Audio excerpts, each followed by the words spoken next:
I am a mechanic, and I was fired from your competitor's workshop. Do you have a job for me? The August sun beat down relentlessly on Mexico City as Rodrigo Santana closed the door of the Autos Ramirez auto repair shop for the last time. His hands, stained with grease after 17 years of honest work, trembled as he put his tools away in a worn metal box. At his age, he never imagined he would end up like this, fired without warning, without full severance pay, with only the clothes on his back and a family to feed. You're going to regret this, Ramirez, he had said that morning, holding back the rage burning in his chest. Don Hector Ramirez, his former boss, had barely looked at him from behind his desk piled high with invoices. Business is business, Rodrigo. It's not personal. I need to cut costs. But it was personal, very personal. Rodrigo knew that his dismissal had nothing to do with red ink or efficiency. It had to do with the fact that he had dared to contradict Ramirez when he wanted to charge Mrs. Mendoza for unnecessary repairs. It had to do with dignity, with his habit of not being able to remain silent in the face of injustice. He walked through the streets of the Roma neighborhood with his toolbox under his arm, dodging street vendors and the chaotic afternoon traffic. The smog mingled with the smell of tacos al pastor emanating from every corner. His phone vibrated in the back pocket of his navy blue overalls. It was Lucia, his wife. "How did it go?" she asked in a voice that tried to sound optimistic but couldn't hide her concern. "Bad, honey. He fired me with almost nothing." The silence on the other end of the line was more eloquent than any words. Lucia worked as a secretary at a dental clinic, but her salary barely covered half of their monthly expenses. They had rent to pay, utilities, and tuition for their daughter Valentina, who was studying nursing at a public university. "We'll get through this," Lucia finally said, and Rodrigo knew she was also holding back tears. "We always do." But this time was different. Rodrigo could feel it in his bones. At 42, with only a high school diploma and no connections, finding a job would not be easy. The job market was ruthless to men like him, experienced but without college degrees, honest but without connections in high places. He arrived at his apartment in the Narvarte neighborhood as the sky began to turn orange. It was a modest space in a 4-story building with walls that needed painting and pipes that made strange noises at night. But it was his home. Lucia greeted him with a long hug, the kind that needs no words. "Dad." Valentina came out of her room in her uniform, fresh from her shift at the hospital where she was doing her internship. "What happened?" Rodrigo put the toolbox on the floor and sat down heavily on the worn-out sofa. He told them everything: the unfair dismissal, the veiled accusations of inefficiency, Ramirez's refusal to give him a letter of recommendation. "That bastard," Valentina muttered, with the temper she had inherited from her father. "Don't talk like that," Lucia scolded her, though without much conviction. That night, Rodrigo barely touched the refried beans Lucia had prepared. He stayed up late, browsing job sites on his old cell phone. Most required skills he didn't have: advanced computer skills, fluent English, specialized software. The auto repair shops advertising vacancies offered miserable wages or asked employees to bring their own tools with no job security. At 2 a.m., when he was about to give up, he remembered something. A few months ago, while waiting at a traffic light on Insurgentes Avenue, he had seen a new repair shop. It wasn't just any repair shop. It was Automotriz Garcia, owned by Leonardo Garcia, Don Hector Ramirez's fiercest competitor. The two men had hated each other for years, ever since Garcia had taken several important contracts with transportation companies away from him. Rodrigo sat up in bed, causing Lucia to stir slightly in her sleep. Could it be possible? Would Garcia have a job for him? The idea was risky, almost reckless. Presenting himself to his former boss's bitter enemy could be seen as treason. But what did he owe Ramirez after how he had treated him? He got up and went to the small room where his toolbox rested by the door. He opened it carefully, contemplating each wrench, each screwdriver, each piece he had acquired with effort over the years. They were quality tools, well-maintained, silent testimony to his professionalism. The next day, Rodrigo woke up with renewed determination. He showered, put on his clean overalls, and stood in front of the mirror. His face, weathered by sun and hard work, stared back at him. He had gray hair at his temples and wrinkles around his eyes, but he also had something money couldn't buy: real experience, skilled hands, and a reputation for honesty. "I'm going to give it a try," he told Lucia over breakfast. "I'm going to go with Garcia." She looked at him over her coffee cup. "Are you sure? Ramirez could make your life miserable if he finds out." "Let him find out," Rodrigo replied, feeling the anger of the previous day transform into something more productive. "I have nothing left to lose." He grabbed his toolbox and headed for the subway. The trip to the Doctores neighborhood, where Tomatriz Garcia was located, took him almost an hour. During the entire journey, he mentally rehearsed what he would say. He had to be direct, honest, and show confidence without arrogance. Garcia's workshop was impressive. It occupied an entire corner with 4 service bays, modern equipment, and an air-conditioned waiting room. Through the large windows, he could see several mechanics working in clean uniforms embroidered with the company logo. Rodrigo took a deep breath and went inside. A young receptionist looked at him with professional curiosity. "Good morning. How can we help you?" "I need to talk to Mr. Garcia, Lady Raya," said Rodrigo, gripping the handle of his toolbox. "It's important." The receptionist assessed him with a quick but thorough glance. Rodrigo knew exactly what she was seeing: a middle-aged man in worn overalls, with working man's hands and a toolbox that had seen better days. He was not the usual type of visitor to such a neat and tidy place. "Do you have an appointment with Mr. Garcia?" she asked, although her tone indicated that she already knew the answer. "No, but I'm here on business. I'm a mechanic." The young woman hesitated for a moment, then picked up the internal phone. Rodrigo took the opportunity to look around. The walls were decorated with photographs of restored classic cars, quality certifications, and awards from various automotive associations. It was clear that Leonardo Garcia ran his business with pride and professionalism. "Mr. Garcia says he can see you, but he only has 10 minutes, the receptionist announced. "Please follow me." She led him down a side hallway to a spacious office on the second floor. Unlike Ramirez's messy office, this place was immaculate. A glass desk, a state-of-the-art computer, metal filing cabinets, and a privileged view of the work area. Leonardo Garcia stood up when Rodrigo entered. He was a man in his 50s, tall and heavy-set, with completely gray hair combed back.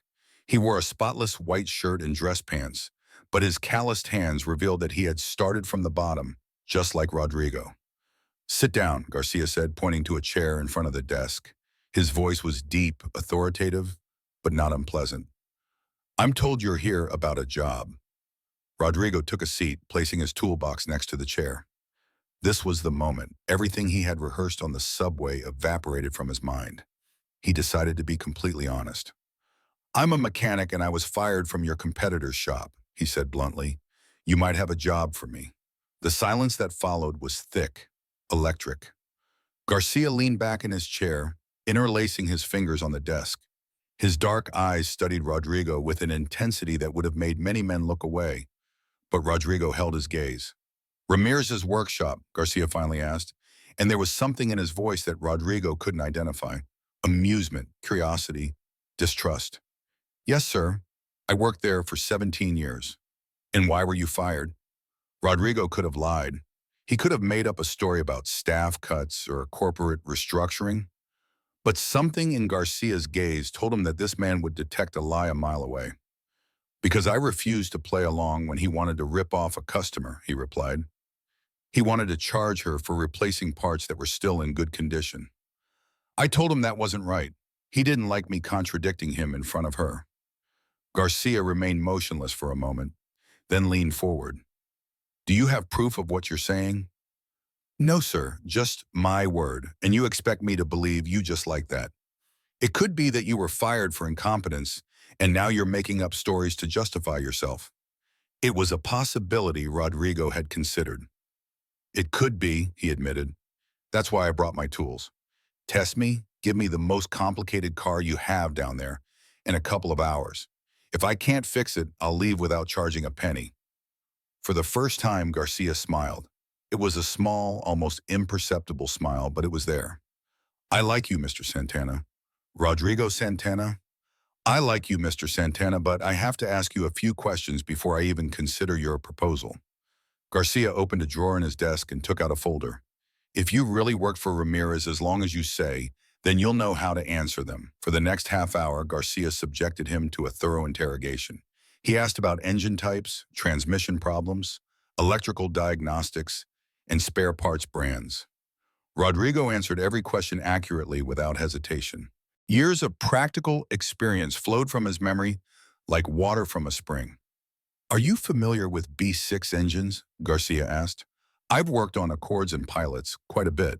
The most common problem is with the WeTech system, especially in models from 2005 to 2010. If the oil isn't properly maintained, the valves get stuck. And Nissans with CVT, continuously variable transmission, Rodrigo replied. They're delicate. You have to change the fluid every 60,000 kilometers, not what the manual says. I've seen many fail prematurely due to lack of maintenance. Garcia took mental notes of each answer. Finally, he closed the folder and stood up. I went down to the workshop with him. They descended a side staircase that led directly to the work area. The noise of pneumatic tools, the smell of oil and solvent, the clanging of metal against metal. It all felt familiar to Rodrigo, like coming home after a long trip. Garcia led him to the farthest bay, where a 2015 Volkswagen Jetta was raised on the lift. Underneath was a young mechanic, about 25 years old, with a frustrated expression. "Martinez," Garcia called out, "what do you have there?" The young man came out from under the car, wiping his hands with a rag. "It's a nightmare, boss. The customer says it loses power when accelerating and makes a strange noise. I already checked the exhaust system, the oxygen sensors, the intake. Everything seems fine, but the problem persists." Garcia looked at Rodrigo. "What do you think?" Rodrigo approached the car. "I'll take the front." He slid under the Jetta with an ease that belied his age. With a flashlight borrowed from Martinez, he examined the chassis, transmission, and engine from below. Then he got out, opened the hood, and leaned over the engine compartment. "It loses power when accelerating," he said, without taking his eyes off the engine. "Yes," Martinez replied, "especially on hills." Rodrigo felt several components, checked connections, inspected hoses, and after 5 minutes, he sat up straight. "The turbo is failing," he said with certainty. "No, completely, which is why it's difficult to diagnose. But look," he pointed to a specific part. "Oil is accumulating at this point. It's a small but constant leak. The turbo is losing pressure gradually.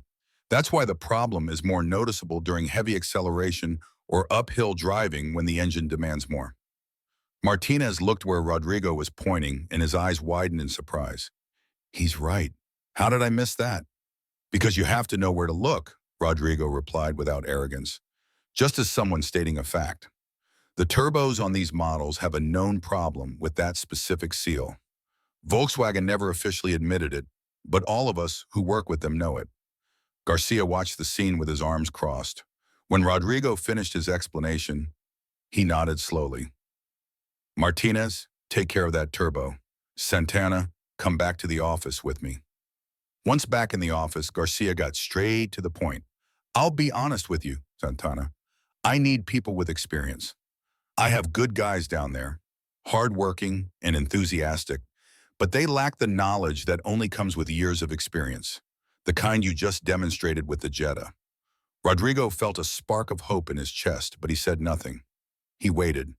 "However," Garcia continued, "hiring Ramirez as former employee will bring problems. That man is vindictive and spiteful. He could try to sabotage me, take away my customers, even make up slander. Are you prepared for that?"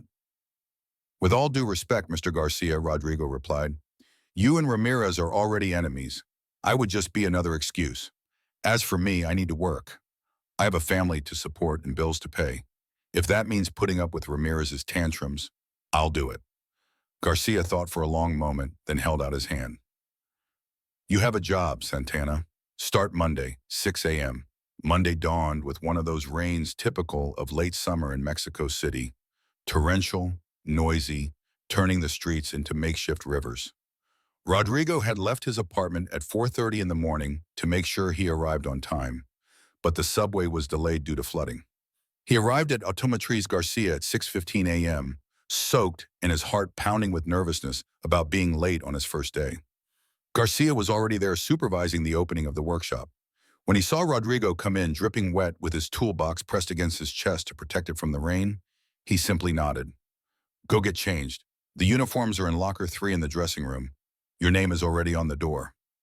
Rodrigo wasn't expecting that. His own locker, a new uniform with his name embroidered on it. At Ramirez's workshop, everyone brought their own clothes and stored them wherever they could. It was a small detail, but it spoke volumes about how Garcia ran his business. In the locker room, he found 3 other mechanics getting ready for the day. They introduced themselves with professional cordiality. Javier, a sturdy man in his mid-30s, Omar, thin and quiet in his 50s, and the same Martinez from the previous Friday. So you're the one who came from Ramirez's, Javier said as he tied his boots.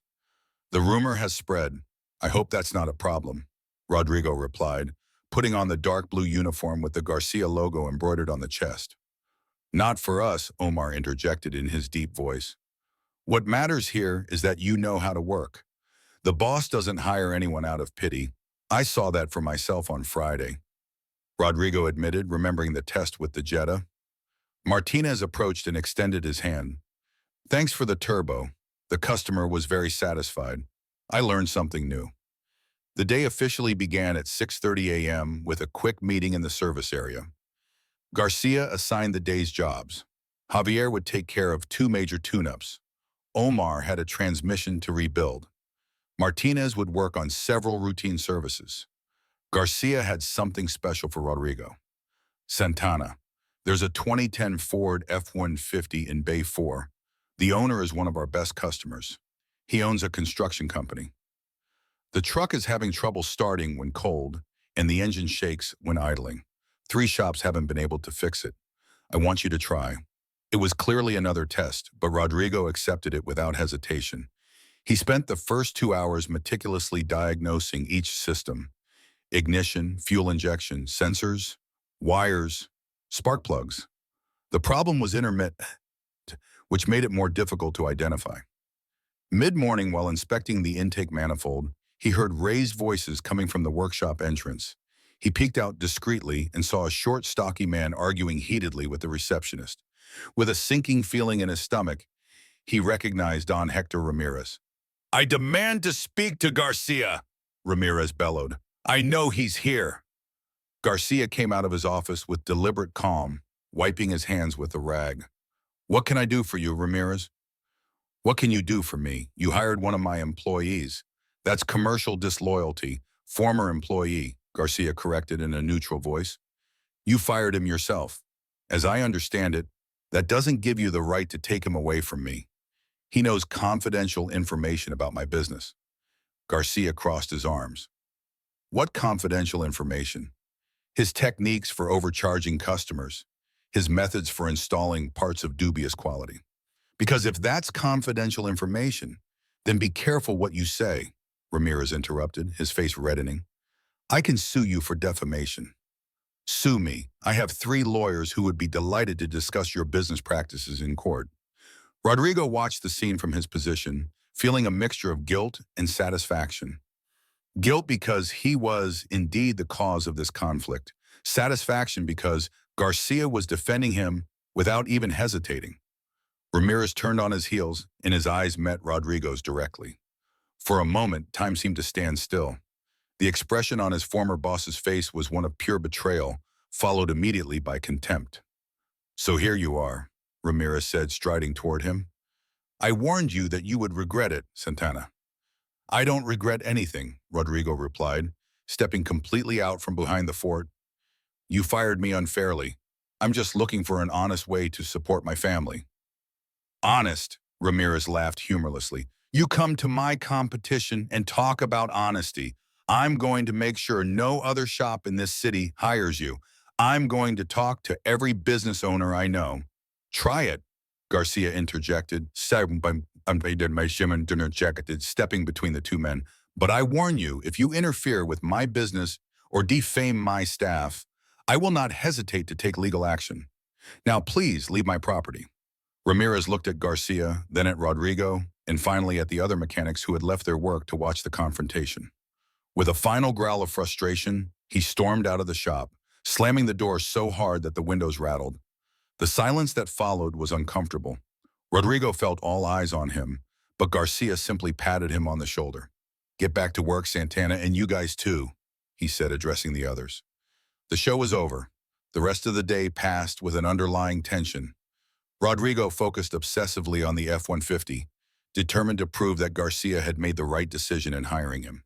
He checked every wire, every connection, every component until finally, around 4 p.m., he found the problem. A faulty ignition coil that failed intermittently when it got hot. He replaced it, tested the cold start several times, and verified the perfect idle. When Garcia checked the work, he nodded approvingly. "Good diagnosis. The customer is going to be very happy." "Thank you, Mr. Garcia. And about this morning, you don't have to thank me or apologize for anything," Garcia interrupted. "Ramirez has been a problem of mine for years. You were just today's excuse. Tomorrow he'll find another one." But Rodrigo couldn't shake the feeling that things were going to get complicated. And he was right. That night, when he got home, Lucia greeted him with a worried expression. "Your ex-partner, Fernando, called. He says Ramirez is calling all his contacts, telling them not to hire you, that you're problematic and unreliable." Rodrigo sighed and sank into the sofa. "I saw him today at the new workshop. He made a scene." Valentina came out of the kitchen drying her hands. "Dad, this is going to cause problems." "It already has," he admitted. "But I'm not going to back down. Garcia is giving me an opportunity that I need. If Ramirez wants war, he'll get it." What Rodrigo didn't know was that the war was just beginning and that Don Hector Ramirez was a man who did not accept defeat. The next 3 weeks were simultaneously the best and worst in Rodrigo's working life. On the one hand, working at Automotriz Garcia was everything he had dreamed of. Modern equipment, a professional environment, customers who truly valued a job well done. Garcia turned out to be a demanding but fair boss who recognized effort and rewarded excellence. Rodrigo was earning 15% more than he had with Ramirez, with full benefits and an atmosphere of mutual respect. On the other hand, Hector Ramirez had made good on his threat to make his life miserable. It all started subtly. One day, Rodrigo noticed that someone had scratched his car parked near the subway. 2 days later, he received an anonymous call at 3 a.m. with insults and veiled threats. The following week, someone spray-painted the facade of the building where he lived. And although he couldn't prove it, Rodrigo was sure that Ramirez was behind it. "We have to go to the police," Lucia insisted one night as they ate dinner in tense silence. "And tell them what?" Rodrigo replied with frustration.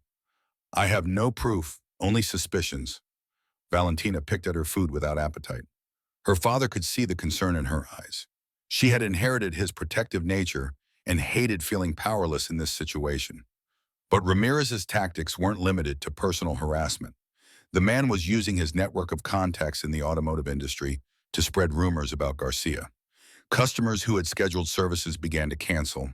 Suppliers who had worked with the shop for years began to hesitate, asking if it was true that Garcia was in legal trouble or hiring dishonest staff.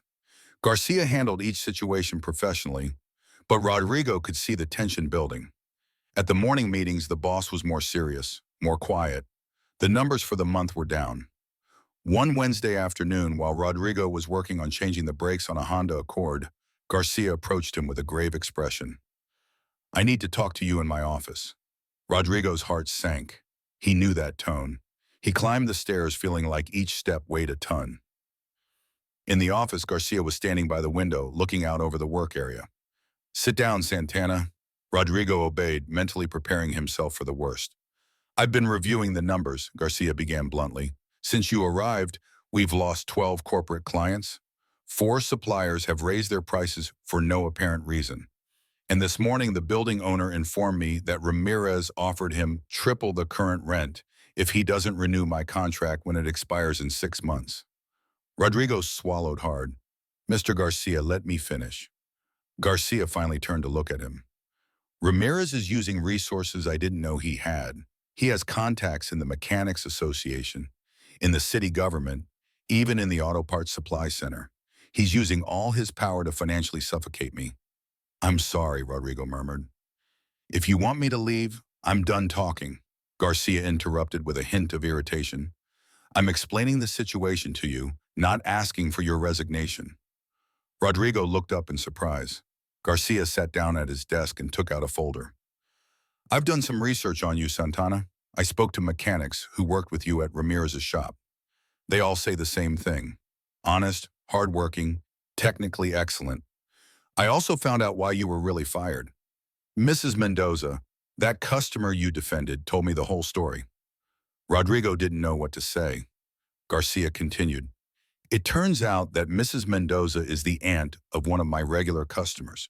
When she found out you were working here, she specifically asked me to tell you that she is grateful, that because of your honesty, she now brings her car to my shop. I didn't know that, Rodrigo admitted. Of course you didn't, because you didn't do the right thing expecting a reward. You did it because it's in your nature. Garcia leaned forward, and that's exactly the kind of person I want on my team. So no, I'm not asking for your resignation. I'm asking you to weather the storm with me. A wave of relief and gratitude washed over Rodrigo. Thank you, Mr. Garcia. I won't let you down. I know. Now let's get back to work. We have to show Ramirez that we're not going to break so easily. But things got worse before they got better. The next day during the afternoon shift, a surprise inspection from the Department of the Environment arrived. They thoroughly checked the handling of hazardous waste, the storage of used oils, and the drainage systems. They found 3 minor violations that would normally result in a warning, but the inspector seemed determined to impose severe fines. This is harassment, Garcia told the inspector. We've been operating for 3 years without any complaints. We're just doing our job, sir, replied the inspector with a smile that didn't reach his eyes. Environmental regulations are very serious. After they left, Omar approached Garcia. Boss, I recognize that inspector. He's Ramirez's brother-in-law.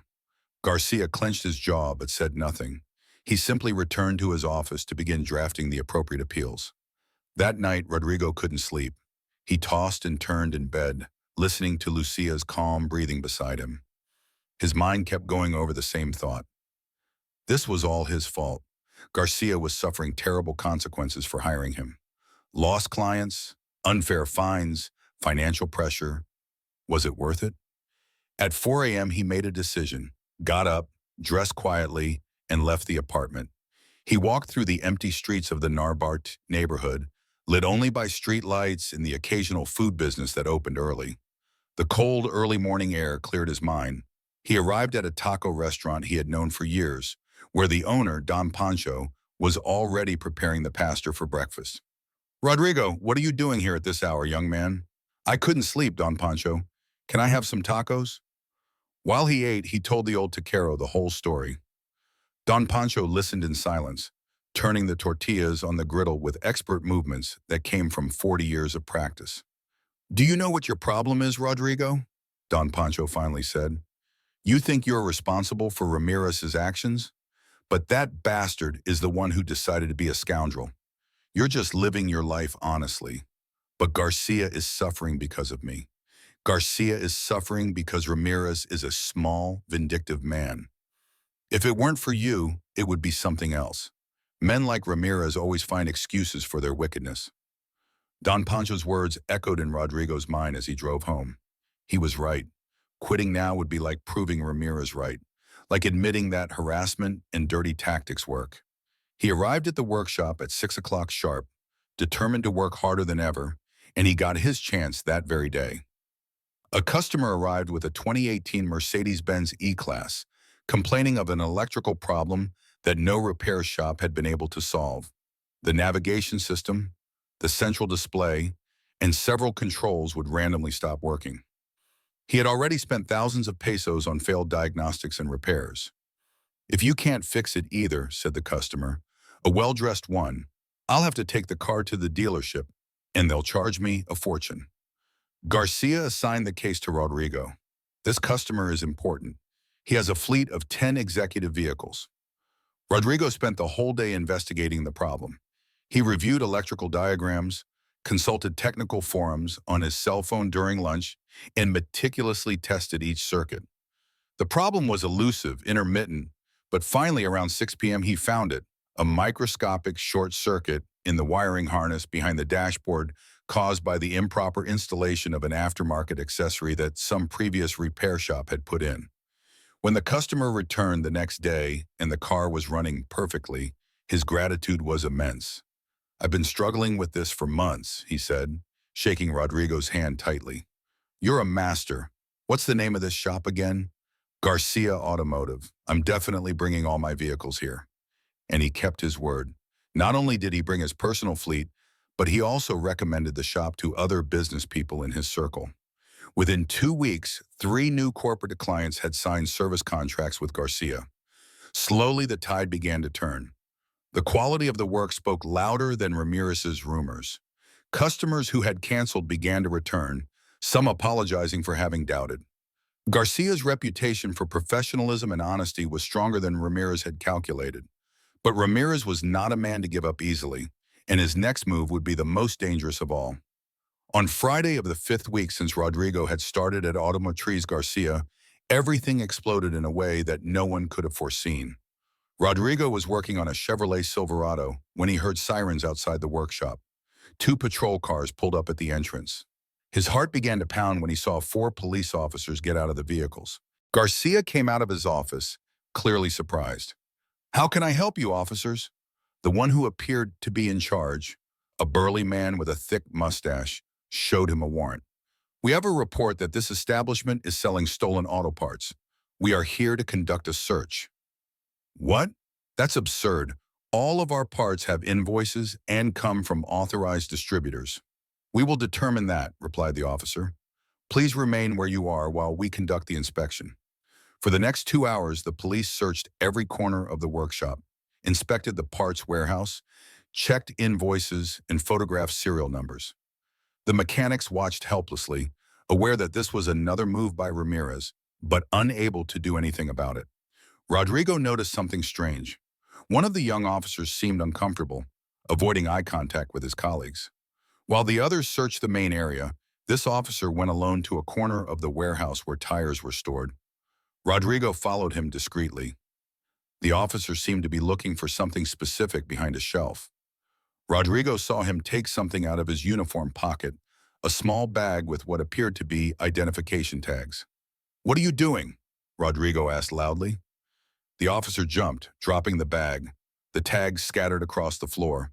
They were all serial numbers for auto parts that had clearly been altered to look old. "I was alone," the officer stammered. Garcia appeared at that moment, followed by the officer in charge. "What's going on here?" Rodrigo pointed to the tags on the floor. This officer was about to plant false evidence. The young officer's face turned white. The officer in charge looked at him harshly. "Vargas, what the hell is going on?" Vargas began to sweat. Mr. Ramirez told me that I just had to." He stopped abruptly, realizing that he had just confessed.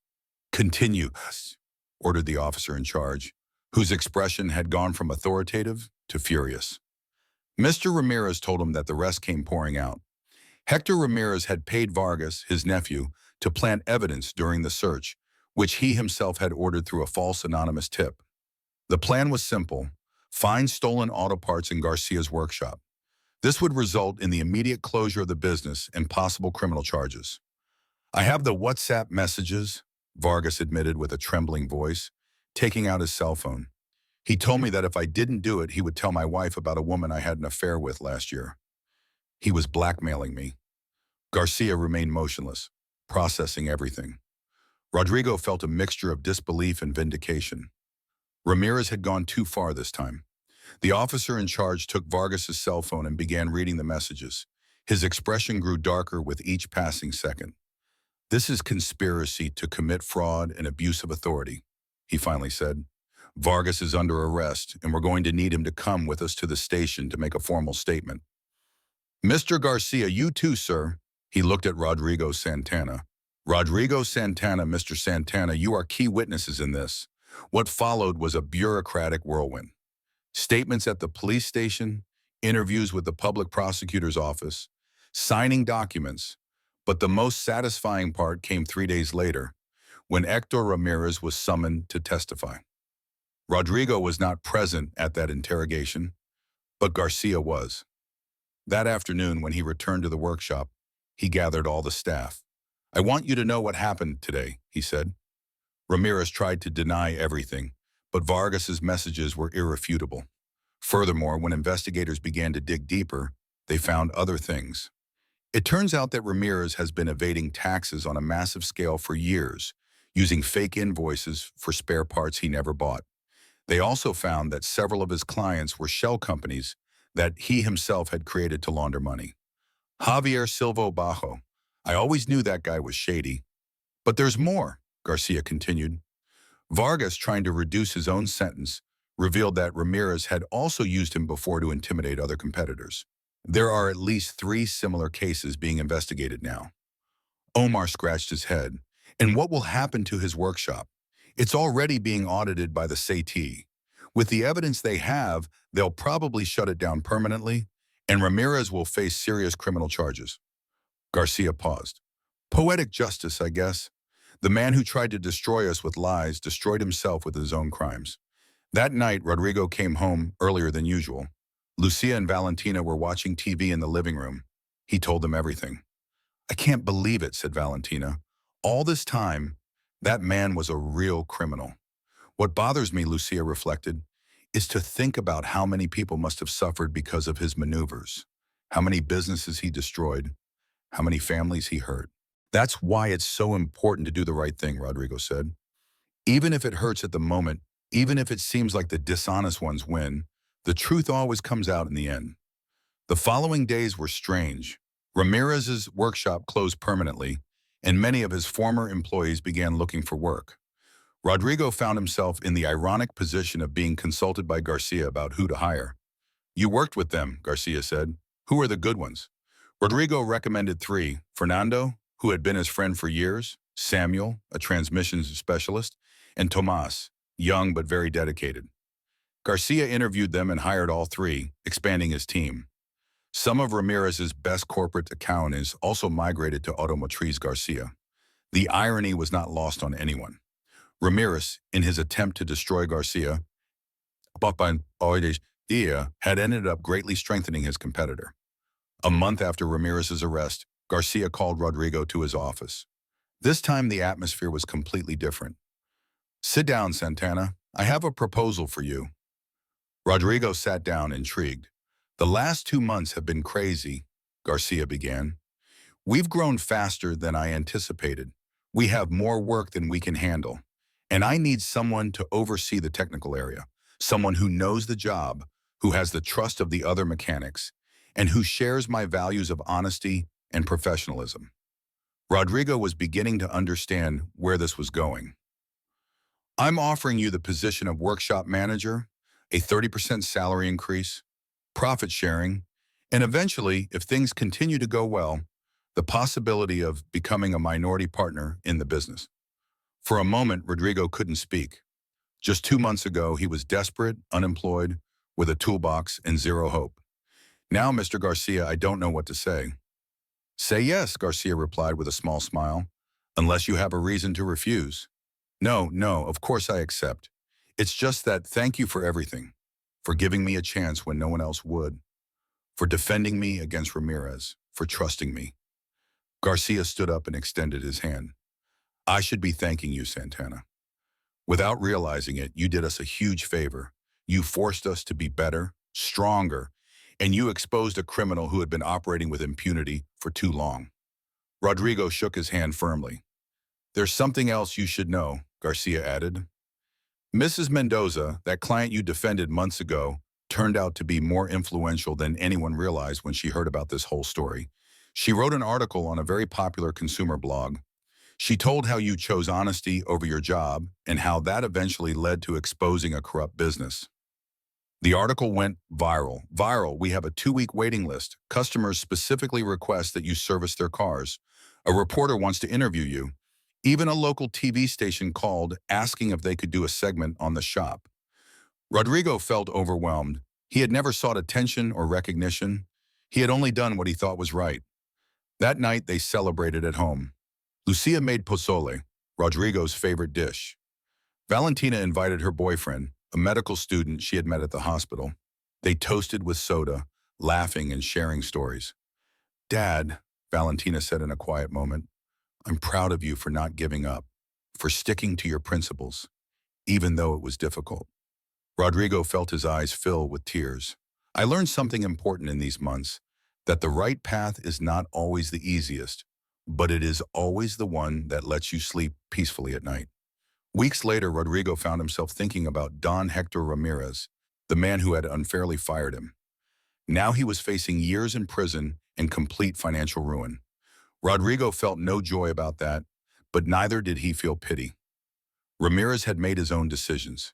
He had chosen the path of dishonesty and corruption.